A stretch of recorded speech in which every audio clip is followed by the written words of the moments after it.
Fala pessoal, tudo bem com vocês? Sejam bem-vindos a mais um episódio da segunda temporada do Sense6Cast. Nesse podcast a gente traz aí quinzenalmente pessoas interessantes, né, empreendedores, empreendedoras, pessoas que fazem a diferença nesse grande setor que movimenta a nossa economia, o nosso querido agronegócio. Aqui a gente fala de tecnologia, mercado, tendências futuras e tudo que for relacionado, né, enfim, né, o agronegócio aí que a gente vive, né, todos os dias e com certeza você que está aí assistindo a gente deve também estar nessa rotina. Apresentado aqui por mim, né, esse aqui que vos falo, Carlos Ribeiro, sou cofundador e CEO da Sense6, né, uma empresa que tem a missão aí de transformar dados em decisões que alimentam o mundo.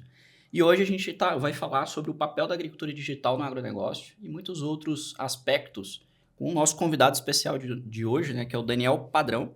O Daniel Padrão, ele é engenheiro agrônomo, formado pela Exalc, passou por unidades de produção agrícola em empresas, né, como a Usina São Manuel, Usina São Martim. Ajudou também aí a tocar a expansão da Solinftec nos Estados Unidos, né, então passou por uma startup de tecnologia, né, a gente falou também com algumas pessoas da Solinftec aqui, e atualmente é diretor de operações aqui no Brasil, América Latina, do DFS, né, que é Digital Farm Solutions, soluções em agricultura digital da Bayer, né? Então, dentro da Climate ali, ele tem feito um trabalho bem legal aqui, a gente é bem próximo aqui e vamos explorar um pouquinho sobre esses desafios aí da adoção de agricultura digital no Brasil e, quem sabe, até tentar uma visão um pouco mais global. Daniel, meu amigo, obrigado aí por ter aceitado esse convite de estar com a gente, para a gente falar um pouco sobre agricultura digital aqui. Imagine, obrigado a você, prazerzão estar aqui. Maravilha. Daniel, vamos conversar primeiro quem que é o Daniel, né, cara? Da onde que você veio, né? Você é um cara que veio da indústria, foi para a área de inovação, dentro das indústrias ainda, trabalhou em área de inovação, depois foi para uma startup de tecnologia que acabou crescendo bastante, expandindo muito. Hoje está tocando também uma área de uma divisão, né, de uma grande multinacional. Fala para a gente aí um pouquinho da tua história, né? Como é que você começou a trabalhar com essa parte de agricultura digital e como chegou aqui? Então, minha entrada aqui em agricultura não é das mais tradicionais, né? Sou daqui de São Paulo, minha família, obviamente, eu tenho uns parentes produtores, mas minha família, meus pais não têm nenhuma ligação com o agro, não tinha nenhuma ligação com o agro. Eu sempre gostei muito de biologia, sempre gostei muito de produção de alimentos e tal, mas não tinha nenhuma ligação. Quando fui prestar o vestibular, a primeira coisa que eu falei foi, vou fazer administração de empresas. Fiz administração de empresas, no primeiro ano montei uma empresa, era até bom financeiramente, para falar a verdade, mas assim, não parecia ter um desafio de longo prazo muito grande. Super engraçado, encontrei um amigo que tinha feito agronomia, e aí nos encontramos, fomos conversar, fomos tomar uma cerveja, na verdade, e ele começou a me contar que montou uma fazenda, estava produzindo fruta, exportando. Cara, cheguei em casa, falei, putz, isso aí não é algo que eu gostaria de fazer. E nesse momento também o agronegócio estava passando por uma transformação já muito grande, está falando de 2000 e pouco, e já se falava muito mais em agronegócio em si, parecia mais claro para mim. E aí prestei vestibular novamente, fiz agronomia, durante a faculdade me envolvi muito com cana, a cana estava num momento super interessante, porque redução de queima, aumento de mecanização, controle biológico, as indústrias estavam expandindo muito, álcool, combustível mais sustentável. E eu comecei trabalhando em usina. Dei muita sorte de trabalhar nessas unidades de produção e entrar muito numa área que era muito uma relação muito grande entre P&D e produção. Então, eu estava o tempo todo olhando para a produção, identificando oportunidades, e muito perto de tecnologia. São Martim me deu uma puta base, né, de mecanização super conhecida por colheita mecanizada, plantio mecanizado. Então, foi nesse movimento que eu fui para São Manuel. Na São Manuel, eu passei por diversas áreas de produção, mas sempre olhando muito para como você identifica oportunidades dentro da produção para você usar a tecnologia, mensura isso. Já tem um processo muito legal de...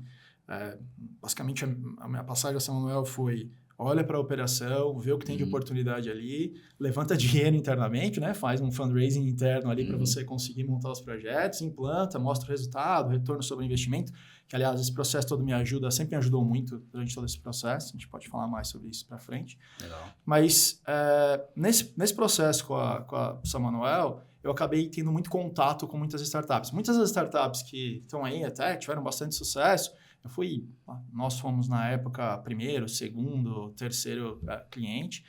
Algumas ferramentas... Era um early adopter, então, né? Super early adopter. E, assim, uma estrutura super profissional de avaliação do que investir ou não, né, de como evoluir.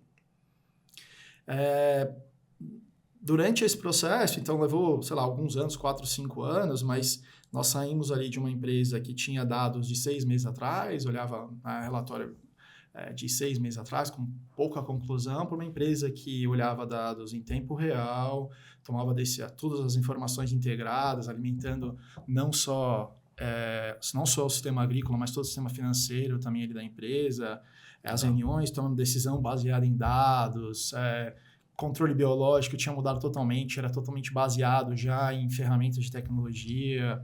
Bom, diversas evoluções. E eu me peguei apresentando isso para algumas empresas, e à medida que você ia apresentando, você via que existia um interesse muito grande, as empresas saindo dali, faziam contato com aquelas empresas. Comecei a pensar, cara, por que não fazer isso não só para uma empresa, mas fazer isso para um setor? A agricultura digital estava começando a se falar nisso, startup. Que ano, mais ou menos? Cara, sou terrível com data, mas nós estamos falando de, sei lá, 2014, 2015. Legal. Foi o comecinho da agricultura digital mesmo. Exatamente. Então, assim, foi quando o Chico ali começou a investir em algumas startups, a Bug pegou uma primeira rodada, e a Solintech, que era uma empresa que eu tinha trabalhado durante muito tempo, comecei a trabalhar com a Solintech quando ela tinha uma primeira solução ali. Eu tinha uma relação muito grande com eles. Nesse primeiro momento, eles estavam ali buscando a sua primeira rodada de investimento. Eu comecei a me interessar, achei interessante, tinha uma confiança grande, gostava muito do time. Eles me convidaram para fazer parte do time, e eu me juntei. A Solintech tinha, na época, sei lá, entre 20 e 30 pessoas. E aí tudo aconteceu muito rápido, né? Todo ano dobrando, triplicando o número de pessoas. Trabalhei com a Solintech aqui no Brasil em cana, depois no go-to-market para grãos, e daí quando a gente decidiu fazer a expansão para os Estados Unidos, eu fui para os Estados Unidos para montar a operação lá. Foi super legal, assim, porque aí eu passei de unidade de produção no Brasil para uma startup de crescimento super acelerado, daí levar uma startup para outro país, um mercado super competitivo, um ecossistema super vibrante ali que é os Estados Unidos. E aí interagir com outro tipo de cliente, que eram as cooperativas, e além das cooperativas também as grandes multinacionais de insumos como a Bayer. Legal. Trabalhei ali por uma, sei lá, conjunção ou uma junção de muitas coisas. Eu já vinha pensando um pouco em empreender, e aí uma junção de algumas coisas, eu acabei decidindo voltar para o Brasil e voltei com a cabeça de empreender, vou montar uma empresa. Comecei aqui a falar com um monte de gente, nós conversamos, comecei a viajar pelo Brasil e para vários lugares. Recebi uma proposta da Bayer e confesso que foi super tentadora no sentido de uma base enorme de clientes, né? Uma empresa que investe 2,5 bi de euros por ano em inovação, em P&D, com uma relação com o cliente muito próxima, uma força muito grande, que são coisas que às vezes você tem um pouco mais de dificuldade quando você está querendo crescer. Legal. Uma startup. E me juntei ao time, estou ali acordando todo dia pensando como a gente faz para expandir, né, continuar crescendo a utilização de digital no Brasil, e também como a gente faz o cliente se engajar mais e identificar novas oportunidades. Quanto tempo você já está na Climate, na Bayer? Um pouco mais, parece bem mais, mas um pouco mais de 1 ano e meio. 1 ano e meio. Eu lembro, a gente se conheceu mais ou menos nessa transição, né? Você estava voltando para o Brasil, tinha acabado de sair da Solintech. Exato, e a gente conversou várias vezes e tal, mas tem sido uma jornada super interessante e super complementar. É muito legal tudo que está acontecendo no setor e também dentro da Bayer. Pô, que legal. Cara, e até para entender, eu acho que a Climate hoje, assim, a Climate foi um baita marco para a agricultura digital a nível global, porque eu acho que foi a primeira empresa que despertou no mercado e dizer, pô, esse negócio pode ser grande, né? Porque ela foi vendida para a Bayer em 2011, 12, alguma coisa assim, eu acho que foi 11, né? Por algo em torno de $1 bi, né? Na verdade foi vendida para a Monsanto, na verdade, Exato. né? A Monsanto fez a compra e ali foi o momento em que, assim, em que o mercado de capitais, o mercado financeiro, o mercado de venture capital, nos Estados Unidos principalmente, falou, opa, peraí, tem coisa aqui, né? Essa transação é uma transação, depois vieram outras transações, a própria Granular, que foi comprada também pela Corteva. Exato. Né? Então, esse movimento começou nos Estados Unidos, e enquanto isso, no Brasil, estava começando o próprio, você falou do Chico, né, da SP Ventures, começando a fazer ali os primeiros aportes também, com foco em agricultura digital, né? E eu até falo assim, eu acho que a agricultura digital começou daí, né? O pessoal começou a dizer, putz, a Climate foi o primeiro unicórnio, né, que vira esse $1 bi. E desde então, acho que o mercado começou a se moldar a partir disso a nível global. Óbvio, muitos aprendizados, muitas coisas que a gente achava 10 anos atrás, hoje a gente não sabe mais. Então, o que você, assim, eu queria entender contigo, né? Primeiro, o que é esse movimento de agricultura digital e como que ele começou a fervescer, né? Você começou a mexer com isso do outro lado da mesa, como um cliente, né? Até queria entender um pouco, se você pudesse aprofundar um pouco de como foi esse movimento, como você estava do outro lado da mesa lá no comecinho, né? Você está falando de 2012, 2014, você estava na São Manuel, mais ou menos. A Soniftek, nessa época, devia ter uns 4, 5 anos, ainda estava no comecinho do Product Market Fit, focado muito ali em cana. E aí depois você passou também para o movimento de ir para grãos e fibra, ir para os Estados Unidos.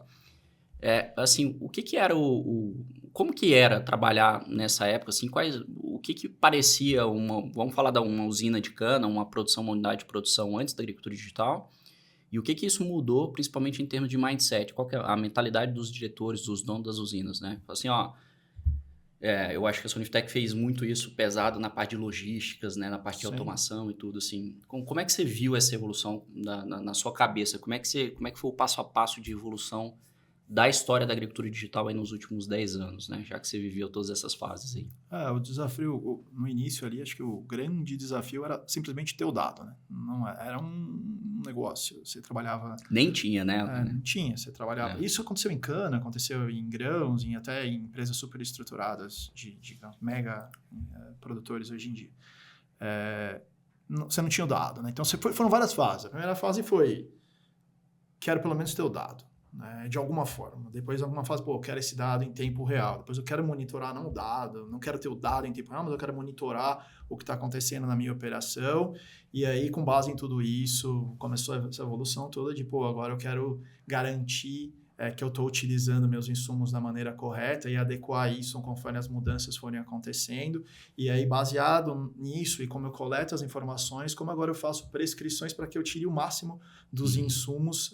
Né? Então, a gente vê de diversas maneiras, e cada empresa um pouco tem os seus objetivos e a maneira de ir atrás desse objetivo, variando muito, mas se a gente for ver, foi essa evolução. E aí, a gente consegue diferenciar, tem uma variação grande entre como cada produtor atua, vamos conseguir identificar oportunidades de segregar quem está fazendo esse trabalho, que de alguma forma tem um impacto gigante com sustentabilidade, né, com acelerar a adoção de práticas sustentáveis que a gente já adota há muito tempo no Brasil.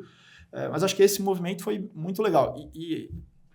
Você comentou de ter visto isso como cliente, foi muito legal ter visto isso assim num case que foi ali dentro da São Manuel, de ver isso acontecer muito rápido e de ver isso agora acontecendo gradualmente no setor como um todo, tanto no Brasil quanto nos Estados Unidos. Então, é super interessante. Mas, para mim, é essa evolução, sabe?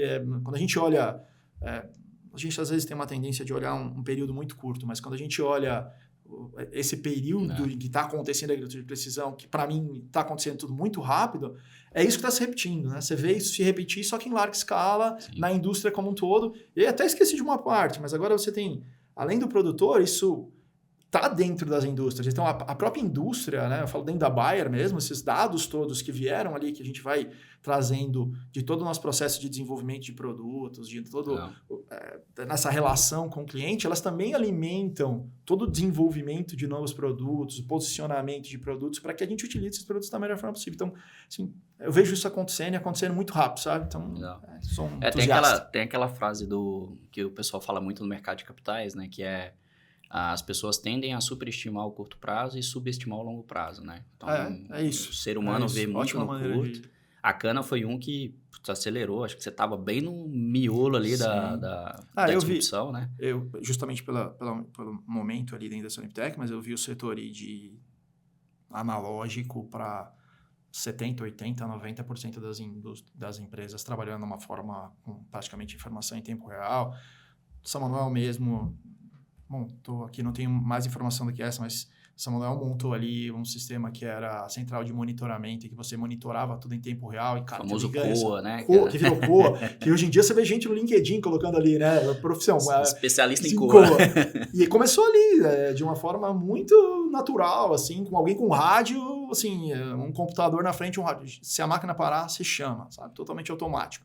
E aí, isso foi mudando. Então, assim, é super legal ver isso acontecer em larga escala, por isso que eu sou super entusiasta. Às vezes alguém vem com uma observação de curtíssimo prazo, como você falou, e me incomoda um pouco.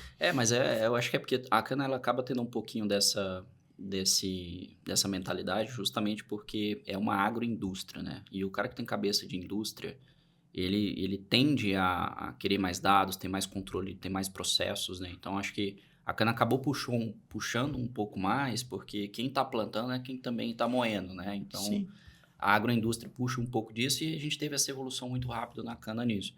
O produtor de grãos, principalmente, não é um cara que ainda não... Ele não é um industrial, né? Ele não é um cara industrial, ele produz, então ele é mais lavoura pura. Então, a gente percebeu, se você olhar essas agroindústrias, né? Então, acho que um caso que eu gosto de falar bastante, né? A gente falou isso na temporada passada, num episódio da SLC. A SLC, se você entrar lá no site deles, eles colocam lá que a visão deles de negócio é trazer essa pegada da indústria, que eles eram industriais, os caras fabricavam máquina. Então, era SLC, máquina, indústria e máquina. Então, agora a gente vai para agrícola. Não, mas vamos trazer essa mentalidade que a gente tem em máquina e botar na agrícola. Tudo é dado, processo, né? Então, quando você vê produtores que têm essa capacidade, essa mentalidade industrial, isso acaba puxando mais rápido, né?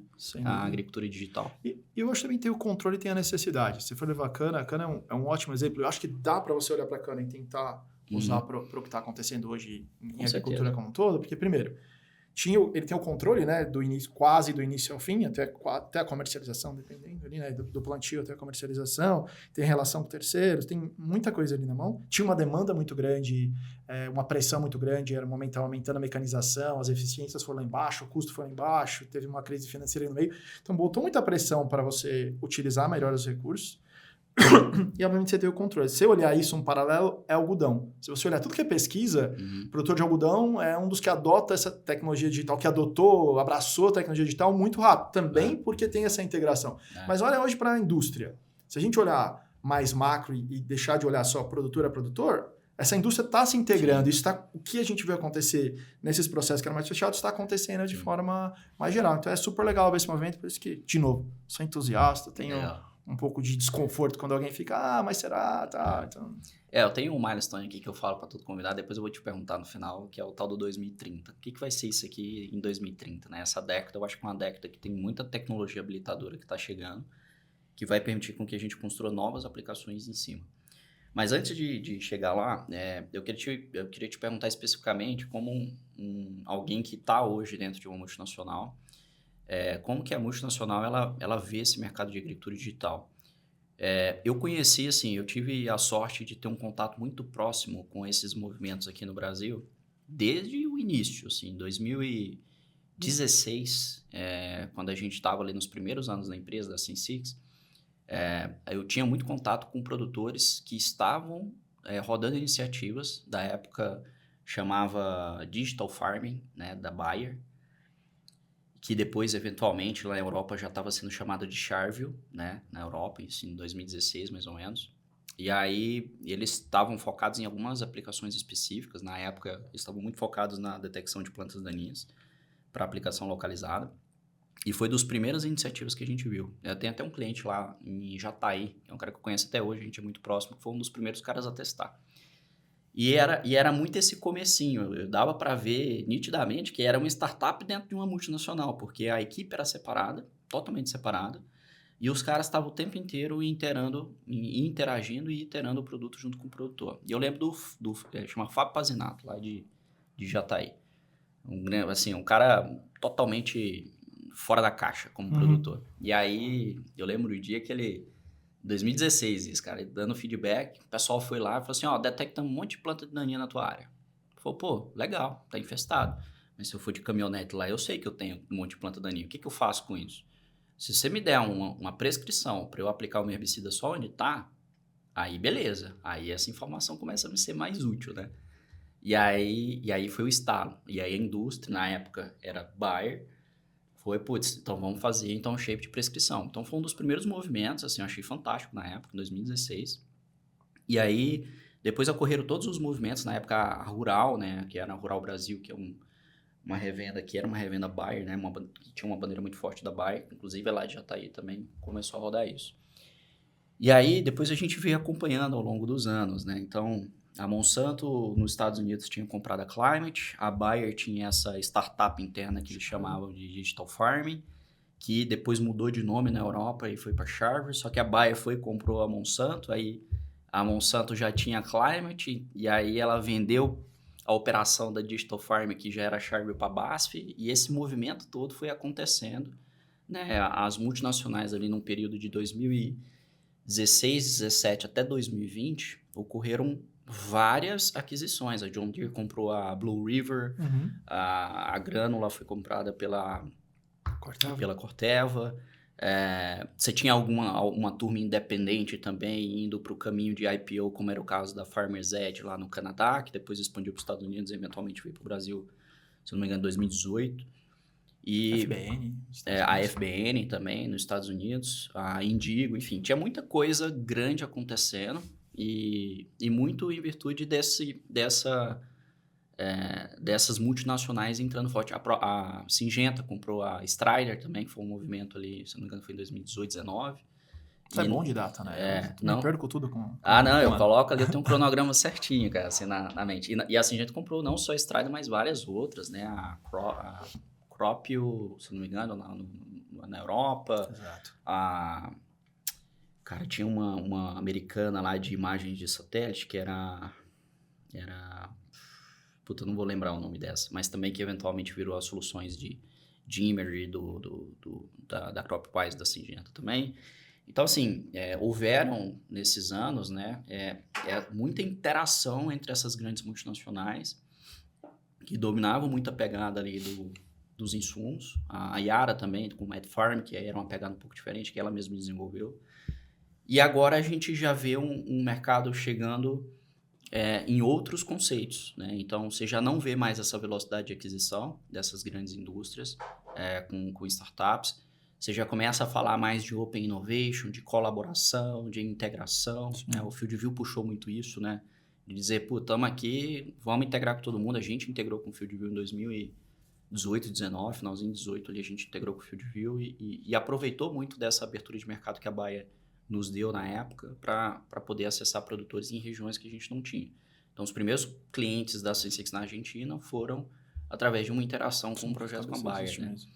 Então, assim, como é que você vê isso hoje? Assim, como é que a gente entende que a mentalidade das multinacionais há alguns anos era muito focada em, putz, eu tenho grana, vou comprar um monte de empresa e vou dominar esse negócio de dados aí. Hoje a gente já não vê mais essa mentalidade. Eles estão mais colaborativos, estão tentando entender, vai mais com calma, né? O que é a visão hoje, né? E aí eu sei que está de dentro, né? Como é que você pode falar como é que a Bayer entende que é interessante construir relacionamentos com esse ecossistema de inovação de startups hoje?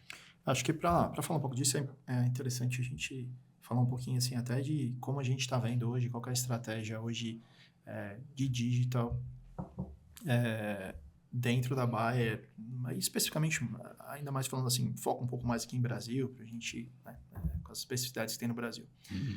Mas muita gente conhece a Bayer, o Climate, muito pelo FieldView, né, que é uma plataforma, então assim, é a principal plataforma hoje de digital dentro da Bayer, é a plataforma que é responsável por fazer tá ali na mão do cliente. Então, o grande objetivo da FieldView é ser uma ferramenta de uso diário, né? Uma ferramenta que ajuda o produtor no momento do plantio, a trazer as informações do plantio de forma rápida, analisar aquelas informações, tomar decisões por todo o ciclo, né? Plantio, pulverização, até a colheita, mensurando ali os resultados das ações que você fez, usar todas essas informações para que você consiga fazer uma prescrição personalizada ali dentro do seu talhão, dar insights, mas essa função, tá ali o tempo todo, ser um parceiro do produtor no dia a dia. Mas existem outras iniciativas dentro. Então, assim, o Field View ele é hoje um habilitador de novas soluções dentro da Bayer. Então, a Bayer tem hoje, dentro da sua estrutura, o que a gente chama de algumas ventures, são ideias que são incubadas ali dentro. Tem uma série delas, algumas não são públicas, mas algumas já são públicas. A gente pode comentar um pouco sobre elas e os resultados, que são super legais, que vem um pouco de encontro a como eu ajudo o produtor a olhar para a operação, coletar mais informações, entender o que está acontecendo ali, trazer essas informações para dentro da plataforma dele para entender, mas assim, dar um próximo passo, que é o que a gente fala há muito tempo, que é insight, né? Tomar realmente a decisão, mudar. Então, e aí tem um outro ponto que também está muito relacionado a isso, e se você for olhar as nossas comunicações e a maneira que a gente traz o cliente, isso é muito forte. E eu acho super importante, até pelo meu passado ali, que é mostrar para o produtor o retorno sobre o investimento que ele está fazendo. Se você olhar uma pesquisa da McKinsey há pouco tempo, uma das principais coisas que o produtor coloca ali como necessidade dentro de digital o retorno sobre o investimento não está tão claro. Sim. Né? Então, e tá tudo bem, porque foi um período de evolução. Eu acho que tem retornos muito claros, mas talvez a gente não tenha mostrado isso muito claramente. Mas quando a gente olha... Então, assim, eu tenho o Field View, que é essa plataforma que é habilitadora de novos negócios, e eu tenho essas ventures. Então, dá um exemplo de uma dessas ventures, é o que a gente chama de Valora. Valora é basicamente uma venture que ela é baseada em todo o conhecimento científico que a gente tem de desenvolvimento de híbridos de milho. A gente associou todo esse conhecimento desde o início, ali, quando a gente começa a fazer o desenvolvimento desse híbrido, com o conhecimento de campo, de ajuste, dados digitais que a gente tem de ajuste desses híbridos no campo, mais todas as informações de Field View. Né? Então, você põe tudo isso, cria algoritmos que fazem uma sugestão, uma prescrição super customizada para aquele talhão. Não só ali de população de sementes, por exemplo, mas como distribuir essa população de forma muito customizada. Então, o que a gente faz? A gente faz isso e a gente cria uma maneira de acelerar a adoção. Então, a Bayer tem um modelo que a gente chama de novos modelos de negócio, que é risco compartilhado. Então, a gente tem tanta confiança, baseado em toda essa informação, a gente tem tanta confiança que aquilo vai dar certo, que a gente propõe ao produtor que ele vai fazer, se ele tiver que fazer um investimento em aumento de população do que ele normalmente já usa, caso ele não tenha um retorno sobre aquele investimento, a Bayer retorna esse dinheiro com algumas condições. Mas assim, alguns números. Hoje, essa solução já está em aproximadamente 700, 800 produtores.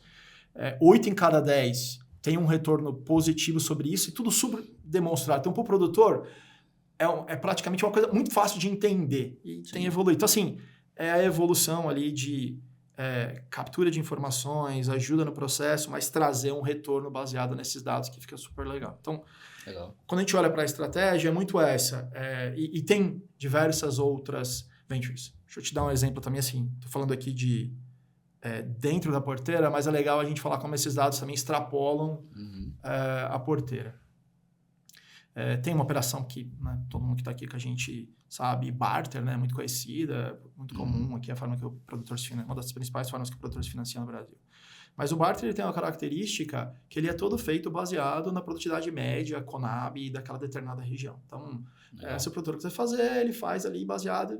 Mas existe, né? A gente já se acompanhar na Sensix lá, existe uma diferença muito grande de produtores vizinhos. Sim. Então, com a plataforma digital, a gente consegue entender essas diferenças, olhar para o histórico de produtividade desse produtor e falar assim, olha, para você, a gente consegue fazer um barter, que é o barter plus, olhando para dados, te dá uma condição diferente. Então, escala disso e como é muito legal a utilização de dados. Mais de 20%, começou há um ano isso, mais de 20% das operações de barter da Bayer já são feitas utilizando os dados que são provenientes desses produtores que utilizam Field View. E esses produtores começaram a aumentar a capacidade deles de financiamento em até 25%, né, desse tipo de barter. Então, são utilizações rápidas, assim, e aí o produtor olha e fala assim, não, agora eu entendo aqui, além de eu usar ali, eu entendo o retorno sobre tudo que eu estou fazendo. Então, é muito essa estratégia de...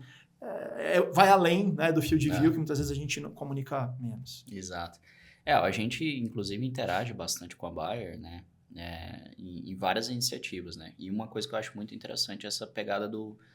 Vocês criam novos modelos de negócios que são coisas novas e chamam isso de ventures, né? Que Venture eu converso bastante com o André Fukugati, né? O Fuku, e ele é um cara que está muito à frente, né? Dessa questão de novos modelos e tal, de inovação aberta. E assim, às vezes tem coisa, cara, que faz muito sentido que a multinacional interaja dados mesmo. Você deu 2 exemplos aqui, do Barter e da população de sementes. Tem um que a gente tem trabalhado já há bastante tempo, né? Em 2018, a FMC procurou a gente para poder fazer uma recomendação mais focada no rugby, né? Que era um nematicida químico, só que custava muito alto, o custo era muito alto para fazer em taxa fixa, né? Então, como que eu vou chegar e diagnosticar onde que o produto tem nematóides? Né? Então, a gente fez um projeto lá em 2018, foi a primeira vez que a gente teve um contato assim mais próximo com a multinacional. Foi legal, funcionou bem, mas depois a estratégia global da FMC acabou indo para outros produtos ali, o Presence, por exemplo, que é um produto biológico. E aí foi muito engraçado porque alguns anos depois vieram outras empresas, a Bayer, por exemplo, tem o Verango, né, que também é um nematicida muito nessa linha, e o Verango foi homologado para ser aplicado em taxa variável, em localizado, né? E aí e é muito engraçado como que às vezes as ideias vêm do próprio produtor, né? Então, a gente tem um cliente lá na Bahia que o cara fala assim, cara, eu tô cheio de nematóide aqui e eu preciso aplicar, eu sei que o Verango aqui é eficiente para isso, isso e isso, nós vamos aplicar Verango, vamos juntar aqui com os outros biológicos que a gente também trabalha. Mandou entrou em contato com a gente, falou, vocês conseguem fazer isso? Eu falei, cara, conseguimos. Isso em 2000 tem 3 anos que a gente está com eles, mais ou menos 2020, 2021, mais ou menos. E a gente começou esse trabalho, né? E aí depois a gente, em comunicação, às vezes falando com a Bayer, falou, a gente já faz esse trabalho aqui já tem alguns anos, que era o que eles estavam pensando em fazer. Pô, isso aí foi uma interação muito legal. Fizemos uns trabalhos legais nesse sentido. Depois vieram também para alguns com herbicidas. Então, quando você começa a entender que é a questão da colaboração, né? Você não... Sim. A empresa não precisa fazer ela tudo sozinha, né? Ela colabora, vê o que está sendo feito e faz. Eu acho que a Bayer ela é uma das empresas que mais tem essa pegada, né? Esse é um bom ponto, assim. O FieldView começou lá atrás, e você citou isso, né? Fazendo diversas conexões. Então, eu acho que provavelmente a solução tem mais conectividade com outras soluções. Integrações, né? Integrações. Então, assim, começou tudo com fluxo de dados, estão trabalhando junto. Mas isso serviu muito para aproximar e para ver quem tinha ali, né? Assim, quem estava próximo ali, quem a gente confiava e tem muito isso. Então, assim, além dessas conexões que são, né, transmissão de dados e né, ajudando a resolver alguns problemas do produtor que a gente necessariamente não está focado, mas tem muito isso, né? Você participa ali de alguns projetos que não são tão divulgados ali, mas dentro dessas ventures, e você citou bem, assim, tem um dos projetos que é o Directo, que é a aplicação localizada dentro da posição no campo onde o produtor vai ter o melhor retorno sobre o investimento na utilização daquele produto. Que também é um modelo de negócio novo, né? Que também é um modelo de negócio novo, que tem risco compartilhado. Então, assim, que também está indo super bem e vai muito na linha de utilizar a ciência, né, utilizar todo o conhecimento do desenvolvimento do produto, mais os dados digitais para fazer a aplicação da melhor forma possível. Bem lembrado. Mas é uma verdade, assim, a gente tem tanto parcerias de conectividade como parcerias de desenvolvimento conjunto dessas iniciativas dentro das ventures. Pô, legal. É uma ótima forma de fazer o Open Innovation, né? Acho que é aquilo que eu te falei. Às vezes a multinacional lá no comecinho falou, vamos comprar todo mundo e fazer um negócio dentro. Aí depois falou, não, peraí, as coisas não são bem assim, porque para fazer funcionar a gente precisa de mais variáveis, né? Cara, e até uma dúvida assim, que a gente tem, assim, a gente sabe que a Bayer, como multinacional, assim como outras grandes empresas, existem regiões diferentes do mundo que acabam solicitando, tem problemas diferentes, desafios diferentes, né? E acabam também trazendo soluções diferentes. O próprio caso do milho, né? Nos Estados Unidos é algo que já é bem estabelecido, né? Essas questões de população. Eu até estava conversando com um produtor que falou um pouco sobre, lá no milho, nos Estados Unidos já tem muito bem mapeado qual que é a população certinha ali, para cada característica de solo, de região e etc. É uma coisa que a própria Biovic tem tropicalizado bastante algumas soluções que vieram de lá. O próprio FieldView, que é uma solução que já tem mais de 10 anos no mercado americano, veio para cá um pouquinho depois. Então, os níveis de adoção são diferentes, né? Eu até perguntei a gente está indo lá para Indianápolis, né? No final do mês agora, a gente está gravando isso aqui em setembro, tá, pessoal? Então, e aí o Mitch falou, cara, quais são as soluções? Eu perguntei para eles, quais são as soluções aí que são top of mind do produtor? O que a galera realmente tem utilizado? E aí ele falou, cara, aqui provavelmente o FieldView é o standard, é a plataforma padrão mais utilizada. Eu falei, pô, que legal. E aí, o que tem de diferença de lá para cá? O que faz, talvez... Putz, a gente sabe que a Climate, ela não é só o FieldView que você põe lá para pegar coisa de marketing. A gente sabe que tem muitas outras soluções. Talvez nem tudo que está lá nos Estados Unidos funcionando veio para cá para o Brasil, justamente por esses diferentes desafios. Como é que é a Climate nos Estados Unidos, né? Já que já se tem essa pegada de que é, de fato, a líder de mercado lá? E quais foram os desafios que foram enfrentados quando veio tropicalizar essas soluções para o Brasil? Assim, se você puder falar um pouco dessas diferenças também. Sim, não, isso é super legal. Assim, FieldView em boa forma, a maior plataforma de agricultura digital, levando em consideração todas as conexões e também levando em consideração por estar muito focada no agronômico, né? Então, menos gestão de máquinas ali, é muito mais focado no agronômico ali, como a gente posiciona produto e como tirar o máximo dos insumos. Então, assim, para te dar alguns números, que é legal ver isso no mundo e a importância do Brasil. Hoje, FieldView tem mais ou menos 90 milhões de hectares no mundo, presente em 23 países. Desses 90 milhões de hectares, 30 milhões de hectares estão no Brasil. Então, o Brasil tem uma representatividade bem grande, ainda mais pensando que ele veio há menos tempo para cá, né? A agricultura é diversa e a Bayer entende bem isso, né? Tanto que faz isso há muito tempo com diversos outros produtos, né? Citei lá, são 2 bi de euro investido em P&D, boa parte deles em digital. Então, obviamente, a solução tem características que são comuns e características que são mais específicas. A gente vem investindo cada vez mais para que o que seja mais específico seja principalmente a parte de ciência e a parte de como a gente cria esses modelos para que a gente consiga dar essa resposta para o produtor que vive falando, pô, e o insight, né? E a resposta de como fazer, não é só olha aqui e analisa o dado. Então, isso tem sido cada vez mais específico. A solução em si, a gente vem investindo para que ela se torne cada vez mais... o mundo evoluiu, as tecnologias evoluíram para que se torne cada vez mais fácil de utilizar, mais rápida de utilizar. Confesso para você que a gente sempre queria que fosse muito mais rápido, né? Então, todo mundo quer, mas né? Obviamente você tem uma plataforma que é global e tem, obviamente, todas as características ali para você determinar o que é mais importante para cada região. Então, a gente vem trabalhando nisso, mas o produtor, se você conversar com o produtor hoje, ele entende a necessidade de utilizar esse tipo de plataforma e agora a gente tem que dar uma resposta de tornar cada vez mais fácil. Isso tem acontecido de diversas formas. De novo, menos rápido do que a gente sempre gostaria, né? Você está aí na Sensix, tenho certeza que você tem a mesma impressão, mas é assim que a gente distribui globalmente os recursos e que a gente desenvolve. Legal.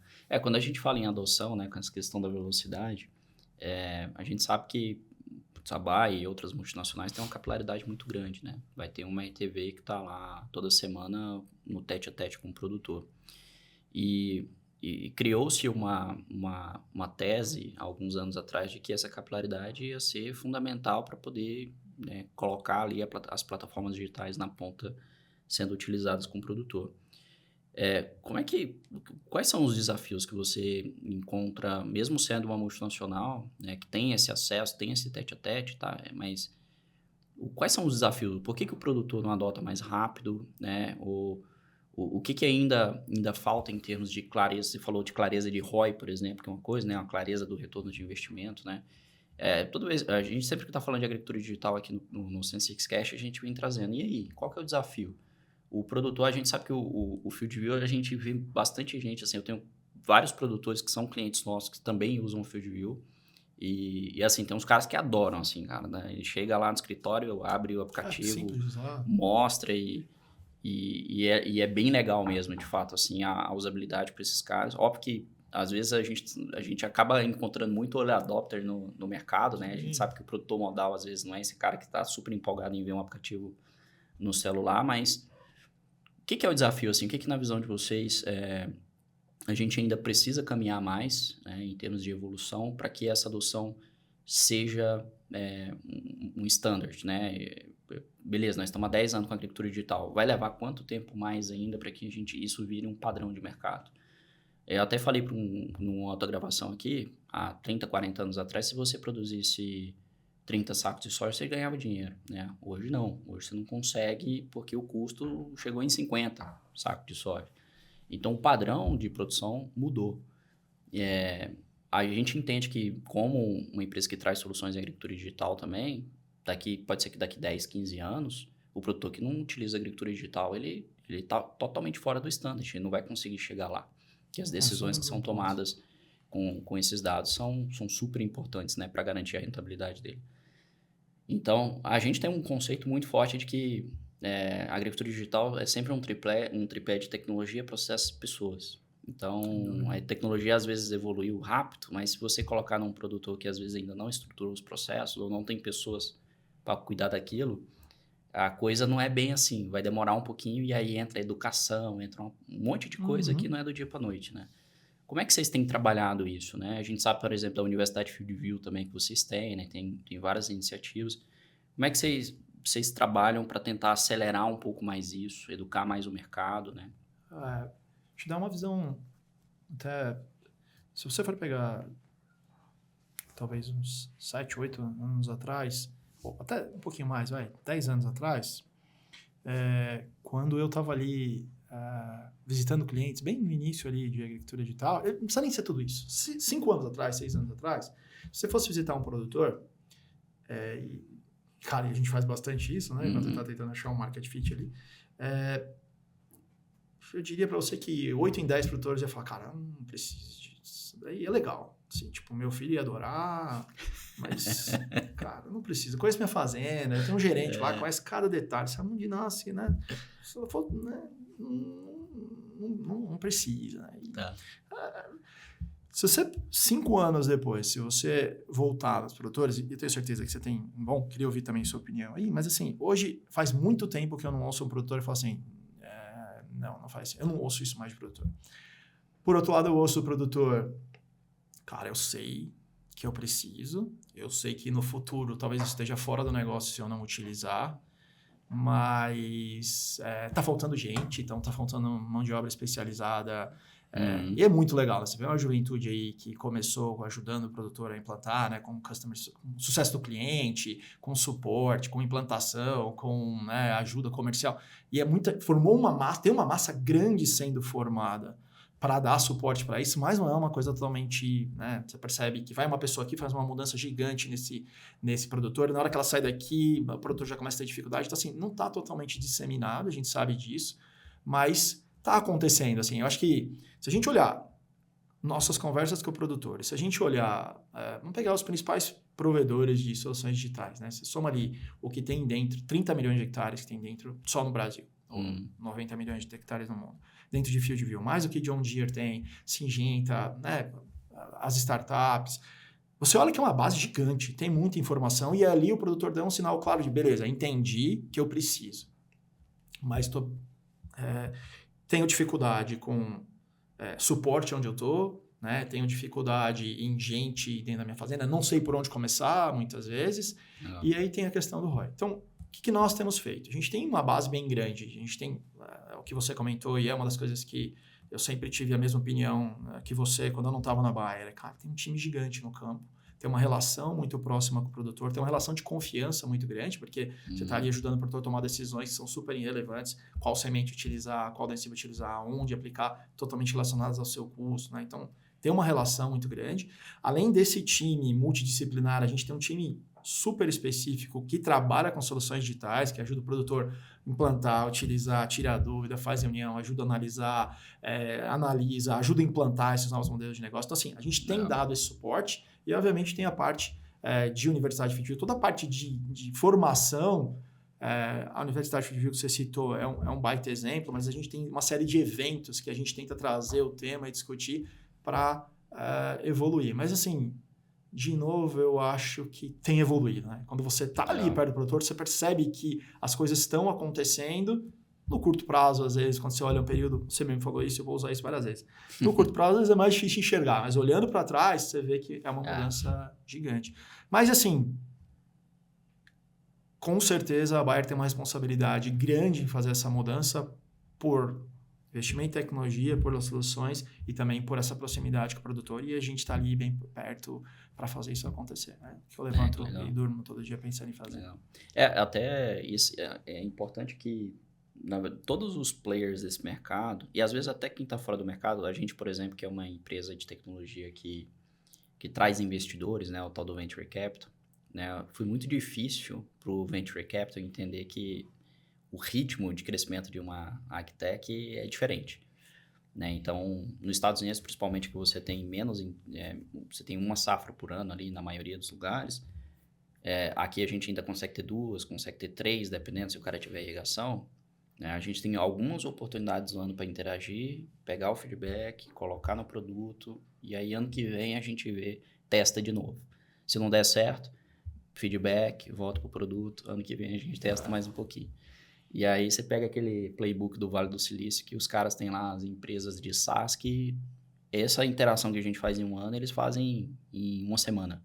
Puta, testa, pá, roda, não deu certo, voltou. E aí, eu até gravei recentemente com o pessoal um pouco sobre isso, né? O que tira o sono de um empreendedor de agtech, né? E provavelmente deve ser também o que tira o sono de um diretor de uma empresa. Empreendedor de agtech dorme?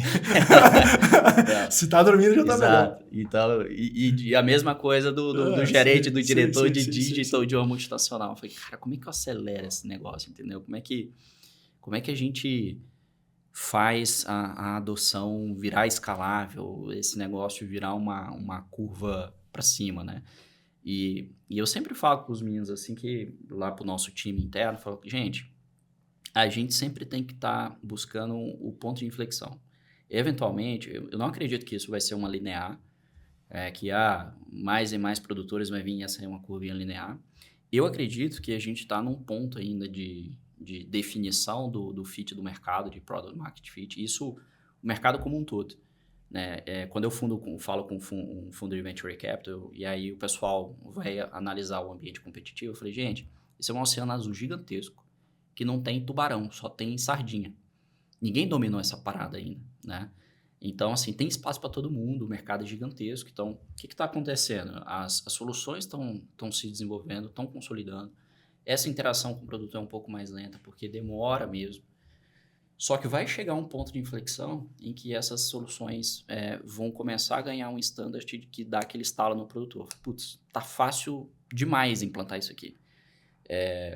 E aí existe... E os modelos de negócio também têm que evoluir, porque esse negócio de você chegar, ter que falar no tete-a-tete com cada produtor, ter que ir convencendo e tudo...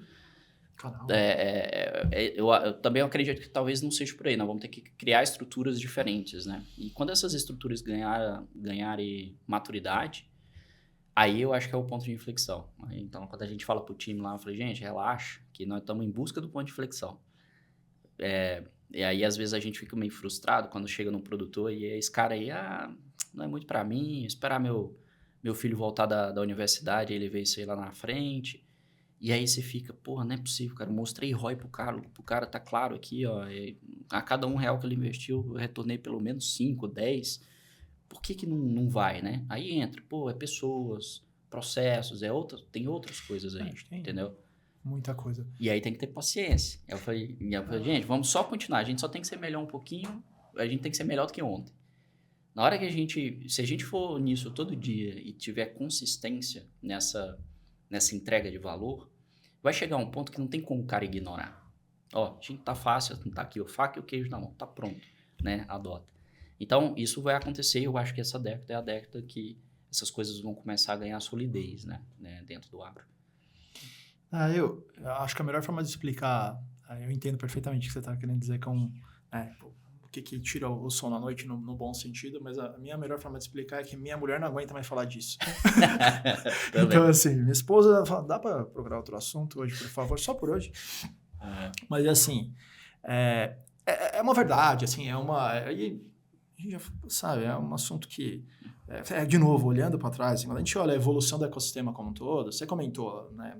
Isso tudo começou, quem deu luz a isso foi lá atrás, a Monsanto, quando adquiriu a Climate, né? E começou todo esse mercado, o investidor começou a olhar, o investidor não tinha a menor ideia do que era isso e teve que aprender sobre o agronegócio, também deu muita orientação, que não foi a melhor orientação para a AgTech que ele investiu. Os investidores que conheciam o agronegócio não entendiam muito bem de inovação e tecnologia, os empreendedores que começaram a trabalhar, que entendiam de agronegócio não entendiam de inovação, o que entendia de inovação não entendia de negócio, porque eram mundos muito diferentes, e o próprio produtor também não entendia como acontecia a inovação no agronegócio. Eu gosto de dizer que, assim, provável que você passou por isso, mas que eu vi isso acontecer com diversas startups e muitas vezes o produtor está ali, tem um problema, ele precisa resolver aquele problema, ele procura fala com um monte de gente que não dá muito, né, não acerta muito, acha 2, 3 empresas que podem resolver o problema dele, e aí foi até engraçado, eu fiz esse comentário uma vez num grupo grande de produtores e todo mundo falou, pô, você nunca tinha parado para pensar nisso. E aí, ele acha 3 empresas que, essa aqui tem potencial. Gasta um tempão explicando o problema dele para essas empresas, 2 fogem. Uma foge, sobra 2. Essas 2 começam a trabalhar e vai indo, uma só consegue entregar uma solução, resolve o problema dele. E aí, quando essa empresa chega, entrega a solução e fala, essa aqui é a solução, você, tudo contente, você gastou um tempão trabalhando com essa empresa, realmente você encontrou alguém que é um parceiro que pode te ajudar com outros problemas, essa empresa chega e começa a mensurar, mas até aí ela está trabalhando com esse produtor super influente, cara, ela já contou para o investidor dela, já falou que aquele é o futuro, já começou a projetar o ganho que ela está fazendo, vou capturar parte desse valor, já contou para outros clientes que estão trabalhando com aquele produto. Conclusão, aquele cliente é vida ou morte para ela. Se ele sair daquele cliente, se ele falar, não vou mais trabalhar, vai ser sempre culpa da startup, nunca culpa do produtor. E aí, ele vai lá e propõe, isso aqui é o ganho. Não, muito bem, muito legal. Então, esse aqui foi o ganho que eu fiz, estou querendo cobrar isso aqui. Cara, de jeito nenhum. Quem fez isso aqui fui eu. A solução é muito legal, mas quem levou esse ganho fui eu. E aí, esse valor vai caindo. Conclusão, assim, para quem conhece o restante da história, o seu ticket médio cai, na hora que você multiplica pelo seu mercado total, o mercado total fica menor, o investidor que ia te dar um dinheiro fala, agora eu vou te dar muito menos do que isso, a sua capacidade de investir em inovação cai muito, e na hora que você volta para o produtor, você também traz menos inovação para ele. Então, mas o produtor hoje começou a entender. Eu acho esse movimento, por exemplo, de produtores investindo em startups, porque eles entenderam isso, que é uma maneira de participar desse crescimento, é um movimento super saudável, que traz mais próximo, que faz também o produtor entender. Então, assim, a evolução de ecossistema, a gente viu isso em outras indústrias, está acontecendo e vai acontecer de novo, né? Para quem tem isso, tem brilho nos olhos, quer ver acontecer, parece às vezes um pouco mais devagar do que você gostaria, mas tá aí. Para quem tá lá, tá vendo o que tá acontecendo. Com certeza, cara. Eu acho que quando a gente fala de estratégia de crescimento de AgTech, isso aí é o baseline, assim, cara. Quais são os grandes problemas os grandes desafios que a AgTech tem, né? Tem essa pegada eu preciso pegar um produtor grande que vai me dar um ticket que faz sentido eu pegar um carro, botar gasolina, ir lá na fazenda dele e gastar tempo para poder fazer... naquele momento, né? Naquele momento para desenvolver mercado, né? O problema é que se você fizer isso para todo mundo, primeiro, que nem todo mundo é grande, né? O produtor grande, ele é minoria, globalmente falando, até a nível de Brasil, né? Você pegar o cluster ali de quantidade de produtores agrícolas, quanto que tem até 100 hectares, quantos que tem de 100 a 500, quantos tem de 500 a 2.000. Então, esse cara grandão de mais de 5.000, mais de 10.000 hectares, é um cara que não é abundante, principalmente se você olha num cenário global. Talvez aqui na Austrália você vai conseguir encontrar isso, nos Estados Unidos ali, eventualmente na região sul, mas subtropical ali no Texas, na Flórida, que ainda tem cana. Então, toda vez que uma startup for pensar de forma global, ela precisa entender como é que eu acesso o carinha no meio, mas esse carinha no meio não consegue tocar, Melhorou né? muito, né? Mas era muito mais... É muito difícil. E aí a gente entende que deve-se ter... O grande problema está no ticket. Então, o grande ele acaba sendo um pouquinho mais sensível a preço, porque você está vendendo um software para ele e ele tem uma equipe que vai acabar internalizando todo o processo dele, né, de agricultura digital. Mas o cara do meio não. O cara do meio ele está acostumado, às vezes, a pagar consultorias para ajudar ele no processo. Ele não tem tantas pessoas, ou às vezes ele não tem quase ninguém, né? E ele precisa de gente para poder tocar para ele. E aí, se a gente conseguir trazer esse ticket médio de um valor de plataforma de SaaS para um valor de consultoria, aí a coisa se paga. Então, é um pouco do modelo que a gente está percorrendo agora, né? Que é o modelo dos assessores em agricultura de decisão, onde a plataforma, a tecnologia, ela é só um habilitador para que esse cara consiga entregar assessoria de dados. E aí o produtor paga esse cara à parte. No fim do dia, se eu pegar todo o montante que a gente gera em receita e também, obviamente, sempre garantindo um ROI para o produtor, tem muito mais dinheiro na mesa para ser compartilhado entre os stakeholders que estão ofertando isso. Então, esse modelo de negócio eu acho que vai ter que ser... o modelo de negócio hoje talvez seja o principal problema que não deixa esse mercado ir para frente, justamente por isso, porque você cria um ciclo vicioso de ter que cobrar barato, e aí se eu cobro barato eu não tenho dinheiro para inovar mais, e aí você vira daquele jeito, entendeu? Então, dá para ser mais criativo nisso aí, eu acredito, tá? Eu acho que até nem sei se é tanto ticket, mas assim, o que você está comentando, e eu concordo muito com a ideia, acho que é uma claro, só você estar lá no campo lá, você vai perceber que é uma demanda clara de... As necessidades são diferentes, né? O grande produtor, e os grandes produtores no Brasil, praticamente todos já fizeram isso, né? Criaram times internos que gerenciam isso, já virou parte do dia a dia. Isso está passando agora para os médios e vai migrando. Não que não tenha, né? Eu falo só proporcionalmente, porque, cara, dentro de View eu tenho exemplos de clientes com 300, 400 hectares que utilizam tecnologia profundamente. Exatamente. Tá? Isso, não acho que tamanho não é tanto isso, é muito mais quantidade de suporte, tempo que eu tenho para isso. Então, se eu for pegar uma solução, e se você quiser que um produtor de 500 hectares gaste o mesmo tempo para usar uma solução digital que um produtor de 5 mil, danou-se, porque ele está ali, ele tem muito menos estrutura. Então, é diferente. Mas existe, sim, uma forma de apoio, e eu acho que é uma forma de multiplicar o conhecimento mais rápido. Também a gente estava comentando, né, da dificuldade de ter pessoas. Acredito que pode ser um caminho de apoio para essa base de produtores e também um pouco de replicação desse conhecimento que foi desenvolvido ali numa base de clientes early adopters, muitos deles grandes, e que a gente consegue levar e adaptar para as condições do pequeno, médio produtor, né? Super, né? Faz todo sentido. O grande é uma escola, cara, assim, você aprende muito com o grande porque ele tem pessoas que estão praticamente dedicadas a isso. Tem um coordenador de agricultura digital que o cara só pensa isso o dia inteiro. E o cara é bom, né? Então, e ele vai testando, vai rodando e tudo. O produtor sozinho, que não tem um gerente de agricultura digital, ele tem que pensar em negociar adubo, em vender soja, tem que pensar em outras coisas também. O tempo é mais escasso, né, para esse tipo de decisão.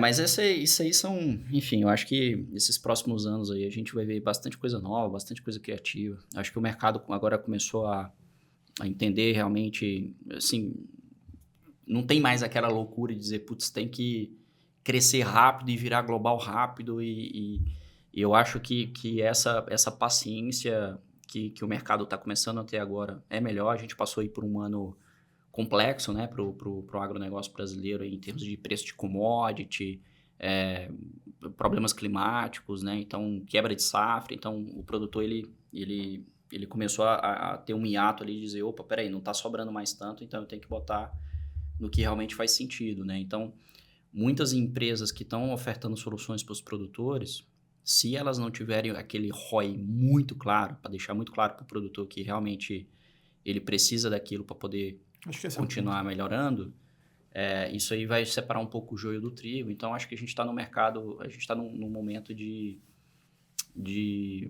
realmente deixar a poeira sentar, ver o que está acontecendo, ver o que aparece dali e essas soluções acabarem conseguindo prosperar cada vez mais com o passar do tempo. E aí eu queria entender de ti, cara, assim, o que é a visão aí de futuro hoje dentro da tua posição aí como diretor ali na Climate, o que você vê para o futuro assim, de novas tendências? Você já deixou claro que o que tem sido feito aí nos últimos anos vai continuar, sendo feito, né, em termos de adoção, às vezes não na velocidade que todo mundo gostaria, mas numa velocidade que o mercado dá conta de absorver. Mas o que tem de novidade, o que tem de tecnologia, o que tem de possibilidade de novos modelos de negócio? A inteligência artificial vai fazer alguma coisa diferente dentro desse contexto, né? Se vocês acreditam nisso, se já está sendo empregado alguma coisa nisso, se tem alguma coisa relacionada à robótica, o que você vê em robótica dentro desse contexto, né? Então, a gente sabe que o produtor tem problema com laboral, né? Com mão de obra no campo, ainda tem que ter mais e mais ROI, as ferramentas têm que ser mais simples, né? Então, aí de novo, aí eu vou voltar para a pergunta de 2030. Como é que você vê daqui 6 anos, como vai ser a agricultura nesse contexto? Vai ser mais digitalizada, mais tecnológica, mais robotizada, o produto vai virar mais standard, né? Hoje eu acho que não é maioria que usa agricultura digital, é minoria, já vai passar a ser maioria, então dá um pouco de visão de futuro, né? Primeiro numa visão talvez mais pessoal e como que você entende que a Climate está caminhando nessa direção também. É engraçado que previsão para 2030 virou quase, da forma que a tecnologia evolui, virou quase exercício de futurologia, né? Exato. Mas, 6 anos é muito tempo. 6 anos é muito tempo. Você fala uma coisa, sai um ChatGPT novo. Assim, primeiro é muito do que você falou ali. Mas assim, inteligência artificial, é difícil até prever tudo que vai fazer. Para mim, faz com que muitas das coisas que a gente vinha tentando fazer e que levava mais tempo vai ser muito mais rápido. E eu acho que talvez uma peça que estava faltando para que a gente começasse a entregar o que a gente vem falando bastante tempo, produtor, que é a questão de o insight em si, ou como executar algo que realmente seja muito transformador. Então, assim, para mim, olhando do ponto de vista da nossa estratégia, como a gente vem enxergando a integração de ciência, né, genética, com como você cuida como você toma cuidado com cada uma das plantas que estão ali para você tirar o máximo de produtividade dali. Para mim, o digital vai juntar tudo isso e potencializar tudo isso em inteligência artificial para que a gente tenha um casamento perfeito entre essas coisas, entre ciência, genética, internamente na Bayer. Então, a ciência que é muito forte, a genética que a gente trabalha, os insumos que a gente trabalha para que isso seja utilizado da melhor maneira possível. Cara, acho que tem de tudo para colaborar muito para os desafios que a gente tem de aumento de produção de alimentos e ir além, que é à medida que você produz muito mais, você também conseguir restaurar. Então, assim, para mim, eu aqui não vou usar, falar de provavelmente nós vamos errar, né? Falar que, não, essa tecnologia vai fazer aquilo. Não, eu acho que vai ser uma junção de tecnologia. Eu acho que tudo que é aplicação localizada vai crescer muito. Eu acho que robótica tem muitos desafios, mas também tem bastante a crescer.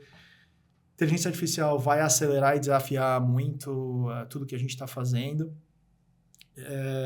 E acho que a gente vai ver uma mudança não só dentro da fazenda, mas na maneira que a gente se conecta, na jornada do produtor, na maneira que a gente... na experiência ali que o produtor tem com a solução. Então, para mim, é isso. Acho que vai ser... Eu acho que em poucos anos nós vamos conseguir ter um casamento perfeito entre essas coisas, né? Que eu estava comentando aqui, a ciência, a semente, o insumo, como você toma conta daquela planta, colocar no lugar exato para tirar o máximo daqueles insumos. Assim, esse, para mim, seria um objetivo...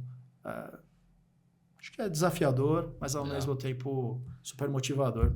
A agricultura regenerativa tá na pauta também, na Climate, a gente trazer alguma coisa. Super, assim, de novo, usando os dados todos e as plataformas, a plataforma digital, de novo, sendo habilitado para o Field View, a gente tem um programa lá, Procarbono, gigantesco, foram 3 anos de programa, no mundo são 5.000 produtores, no Brasil são 2.000 produtores, com um aumento... O foco foi muito em identificar como acelerando as práticas sustentáveis, a gente aumenta a produtividade e, ao mesmo tempo, estoca mais carbono. A gente não tinha isso para a agricultura tropical, a gente quis fazer isso em parceria com uma série de instituições, universidades, instituições científicas, a Embrapa tem um papel super importante ali, para que a gente comece a mudar isso. Então, assim, de novo ali, é o digital, a plataforma, dados, servindo de habilitadores para novos modelos de negócio e evolução na agricultura. Mas Legal. é Nos Estados Unidos está um negócio pouco mais, tá mais à frente essa questão da geração de crédito de carbono e...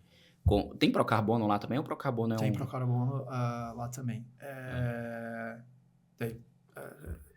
Porque a Acho que agricultura temperada e tropical tem bastante diferença, Esse né, que é o nesse ponto. conceito, Então, assim, a gente tem trabalhado muito nisso, em adaptação. Existem muito mais modelos para a agricultura temperada do que para a agricultura tropical. E a gente está fazendo isso para que a gente possa dar os próximos passos. Mas sabe o que é muito interessante? Toda vez que a gente fala desse assunto, existe uma tendência de, como que eu vou ser remunerado pelos meus créditos de carbono? É um ponto, mas quando o produtor começa a utilizar, é muito interessante que a primeira discussão ele fala, primeiro, como eu estou aumentando aqui a minha matéria orgânica, techniques, né? Como eu estou aumentando a minha matéria orgânica no solo, o meu aumento de produtividade, todos os ganhos que eu tenho com isso. E um segundo pensamento isso é super interessante como isso tem evoluído. A gente tem evoluído também nesse sentido, mas o foco do projeto inicial foi muito esse. Legal. Pensando em agricultura regenerativa, o crédito carbono ele é quase que um bônus, porque no fim do dia, se você tiver boas práticas, é a sua produtividade que vai aumentar. Então o produtor ganha mais dinheiro com isso, tem mais biológico. Tá virando quase um jargão agora, dizer que é uma máxima. O principal ativo do produtor é o solo, né? Então, onde ele produz ali, extrair o máximo regenerando, faz todo sentido. No fim do dia, a gente vai precisar rastrear isso muito bem, né? E para poder ter garantias de que os manejos foram bem feitos, né? Talvez para fazer uma certificação. E a agricultura digital vai ter que estar aí para isso. Exato, vai facilitar. Mas assim, de alguma forma, talvez a agricultura digital vai ser responsável por não só garantir que está rastreado, mas assim, mostrar os resultados do produtor. Porque o produtor adota a técnica sustentável. Se olhar plantio direto, ninguém precisou mensurar o dado para mostrar ao produtor. Plantio direto funciona. Ele fez porque ele acredita, porque dá produtividade, porque aumenta, porque ele ganha mais dinheiro no final das contas. Então, assim... Uso de biológico também. Tem algumas coisas, exato, tem algumas coisas que são um pouco mais complexas de você mensurar. Então, se a agricultura digital ajudar para que garanta que a execução foi... Primeiro, colocamos os insumos no lugar correto, na maneira correta, no momento correto. Mensuramos como isso foi feito. Mensuramos o resultado disso. Para o produtor conseguir mensurar, de novo, o retorno sobre o investimento daquilo, que é o que a gente vem vendo nas ventures dentro da Bayer, ele faz. E aí depois, rastrear, eu acho que é um bônus ali, mas o produtor... Quem pensa que o produtor não adota a prática sustentável é porque pisou pouco em fazenda. Eu falei pros meninos, teve uma vez que a gente foi no... o produtor gosta de tecnologia, cara. E a gente foi num evento em Campinas uma vez, e aí a gente tava falando lá com a menina que trabalhava no nosso marketing lá, ela falou assim, depois do evento, cara, eu nunca vi tanto iPhone na minha vida, com tanta gente, todo mundo tinha iPhone, os produtores todos que a gente conhece, todo mundo era um iPhone. E aí a gente tem aquela crença de que o produtor é um cara que mais analógico, né, mais antiquado, que não usa tecnologia. Cara, isso mudou. Aqui, assim, o produtor, se for algo que faz sentido para ele vai adotar. E a gente que está nesse mercado desde 2015, né, que a gente começou, cara, a evolução que aconteceu nesses últimos 8 anos é absurda, né? Mas vamos olhar um pouco mais para trás até, Carlos. Se você for pegar o Brasil na década de 70, produzia coisa de 38, 40 milhões de toneladas de grãos, está produzindo agora 300 milhões de toneladas e projeta para os próximos 10 anos chegar a 400 milhões de toneladas de grãos. Isso não foi porque expansão de área, né? Ou porque, sabe, alguma coisa aconteceu. Foi adoção de tecnologia rápida, ainda mais com a mudança, né? O produtor super empreendedor saiu de lá do sul, foi migrando para o norte, chegou ali num lugar onde muita gente falava, não, aqui não vai dar certo, nunca vai funcionar, e ele teve que adotar a tecnologia, se adaptar. Assim, de novo... E tecnologia não é só aplicativo, né? Tecnologia está na semente, está na molécula do tá em tudo. Tá em tudo, né? E aí, assim, minha crença e o que eu acredito, e o que a gente acredita muito dentro da Bayer, que a combinação de tudo isso, assim, vai potencializar, mas aí é uma história para um próximo podcast. Maravilha, meu cara.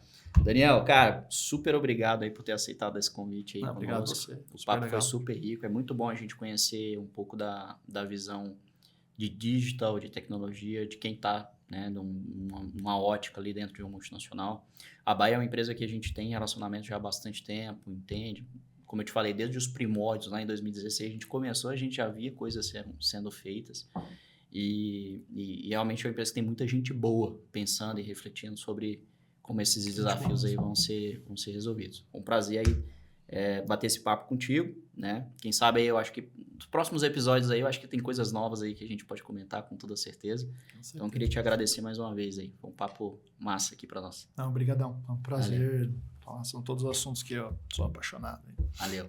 Pessoal, obrigado aí por acompanhar a gente em mais um episódio do Sensix Cast. Espero que vocês todos tenham gostado, né? Depois mande suas perguntas. Siga aí a Bio, a Fieldview, a Climate aí nas redes sociais, né? Com certeza eles têm bastante conteúdo legal. O próprio quem está querendo aprender mais sobre esse universo tem o Universidade Fieldview. A gente também divulga bastante aqui o Academy. A gente conversou com vários empreendedores aqui que também disponibilizam essas iniciativas de educação. Então, espero que vocês tenham gostado. Acompanhe aí as nossas redes e até o próximo episódio. Até mais.